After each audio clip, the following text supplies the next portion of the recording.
Well, I don't know how I made it for another day, but we're still in Costa Mesa, still boxing up, still trying to get out. I even moved my, actually, I donated my desk. Okay. It's a big white desk that I wrote all my books on. I mean, every book since 1991, I wrote on that desk. It's just a big, very heavy white table. It's no drawers, no anything. But anyway, I donated that yesterday, and that's usually where I set my computer here to do my shows. But I donated it to a friend. I signed the top of it and said, drew a cartoon of me on it and said, Lon Milo DuQuette wrote all of his books on this. I don't know what he's going to do with it. Maybe he's going to open up a museum of buffoons, or auction it off to who knows. But it's gone, and so now I'm on this little side table here, looking in another direction, uh, and it's boxes everywhere and everything. You can still see that I'm trying to even move my clothes there. Hey, I was thinking, because I was going, this one diary didn't get packed, and I was reading it, and this was almost a travel journal too, uh, of 2003, and I went to England, and a, a friend set up a tour for me and everything else, and uh, anyway, I was thinking, as I look back at my diaries, there was a time when I'd review diaries of 10 years ago that I'd think, oh, how stupid I was, or oh, how naive, or how idealistic I was, or how how positive I was. What a fool I was. Well, part of that's right. You're a fool, all right. But the truth that pours out of you onto your diary, if it's true for the moment, in a sense, it's true everywhere and for all time. It doesn't do any good to say that, well, what kind of a great magician was Aleister Crowley? He died in a convalescent home in Hastings, and he was pretty broke. As if that defined the man that did all of that other stuff. No. The idea of, as you awaken, as you climb the tree of life, as you awaken, you take your old you with you. And so, even though reading diaries and such is embarrassing, and you find yourself disagreeing on many points, disagreeing with yourself, uh, with your new attitude, just remember that this attitude too will evolve or mutate. So, that being said, that what I had planned for today and what we're going to do today is something we did early last year, I think, when we covered the Ask Babylon uh, book, and it's the under the section Real Life, and the particular question I'm answering is concerning balancing family life and magic.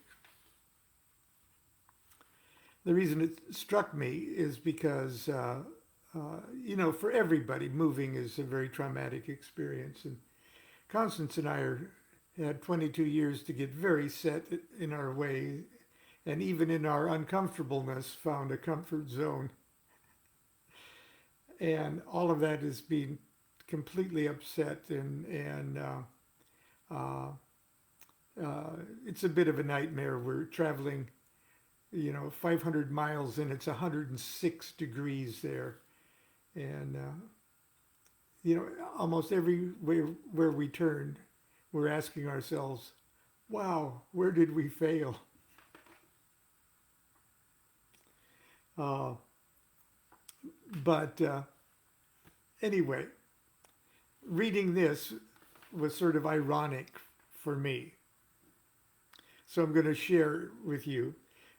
Now remember that I wrote this like 30 years ago. Anyway, here's the question. Good evening, Babylon. I'm hoping for some guidance from a master. Oh, brother. How did you balance magical study and raising a family? From everything I've seen, you seem to have the whole darn thing figured out.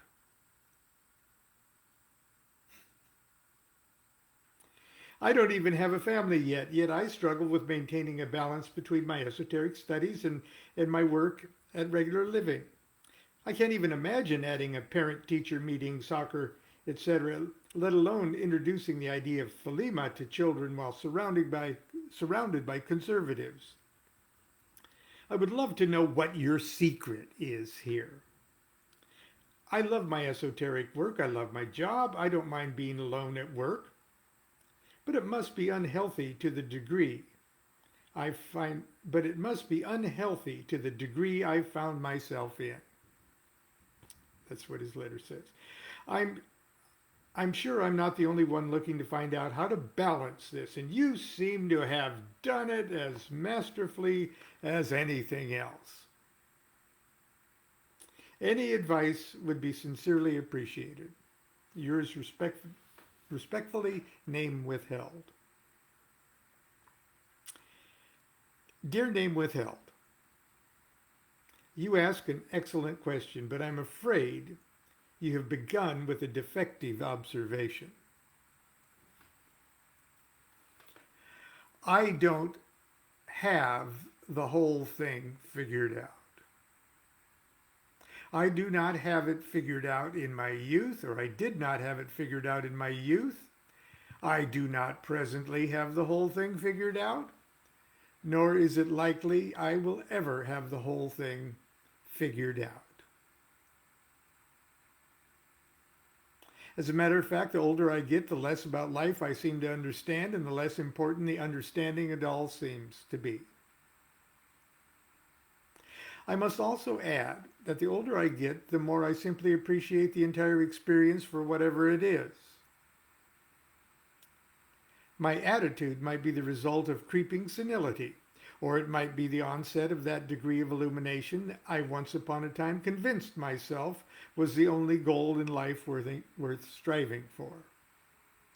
Perhaps senility and illumination are one and the same thing. Please forgive me. But to address your question, I'm going to cut and paste a little clip from something I wrote in the opening of one of my books and for a little speech I delivered to an OTO national conference. I hope it'll be helpful. And here it is. I'm not a wise man. I'm a lucky man. To my tree of life should be added a fourth pillar, the pillar of luck. To the mystic formulas of INRI and LVX and NOX, I must add FELIX, Felix, the Latin word meaning lucky. Because even though my life might appear to be characterized by a series of wise actions and decisions, it is in reality merely peppered by freakish moments of unbelievable good luck. In the East, they would call my lifestyle that of a householder. I'm married and have, for my entire adult life, endeavored with varying degrees of success to provide a loving and stable environment for my family. Things have worked out pretty well, but not because I'm wise. In truth, throughout the years, I've been lucky to have a sainted wife and a beloved son who have provided me with a loving and stable environment. I wasn't acting wisely 42 years ago, now 53 years ago, when I took far too much LSD out in Joshua Tree National Monument and vowed to the multiple red rising suns that I would not return from the desert until I was a holy man. Later that same day, it wasn't wisdom that oozed like melting psychedelic wax down the wallpaper of that little beer bar in Costa Mesa as I pondered the nature of space-time and suddenly realized the inescapable rightness of spending the rest of my life with Constance Olson, my high school sweetheart. And it wasn't wisdom that sent me careening past the pool table to the payphone by the pinball machine and call her in Nebraska to ask her to marry me. I think, however, it was wise that I waited till our 20th anniversary to confess that I proposed to her while frying my brains out on acid. Fate, coupled with a conspicuous lack of ambition, has conspired to make our lifestyle one of genteel poverty. Well, not always so genteel, such as now. We've never owned a house, a new car, or a credit card. On the other hand, we've always lived in moderately affluent communities and safe neighborhoods. We've always owned old cars that usually get us where we're going. Our bills consist exclusively of the rent, the utilities, and health insurance. Our only expenses are groceries and gasoline. Our only debts are those we can never repay. Debts to dear friends and brethren for treasures of love and support. Such kindness has allowed us to travel the world and do many things we could not otherwise afford. Some people say that's a miracle. I agree. Miracles are part of my job. I'm a magician, and I'm lucky. So there it is. I know that's probably not the kind of response you wanted to hear, but it's the overriding answer to your question. I'm the laziest man in the world. I'm so lazy I can't abide the expending 1 ounce of energy or performing 1 iota of labor that is not in some way an expression of my passion for enlightened happiness. Perhaps looking at it from the outside, it might seem like a tour de force that masterfully balances family and esoteric study, career and magical practice. But what's really going on is that I'm being almost pathologically selfish and lazy. In fact, until you brought it up, it never occurred to me that there was any balancing act going on at all. The school plays, the PTA meetings, the lousy jobs, the bills, the illnesses, the landlords were every bit as much a part of my magical life as the evocations, invocations, and initiations. In fact, they were initiations. And that's what I needed to hear from myself today. Joseph Campbell said it all when he said, follow your bliss.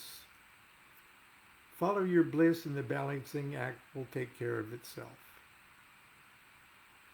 That's about as wise as I can wax 10 minutes before going to bed. If this hasn't been helpful, I hope at least it has made you smile. Baba La. That's it for today. Tomorrow is a huge day. There's a chance that I won't be able to squeeze in a show tomorrow. Certainly not the next day, which is moving day. But anyway, we'll see you soon. Do what thou wilt shall be the whole of the law. Love is the law. Love under will.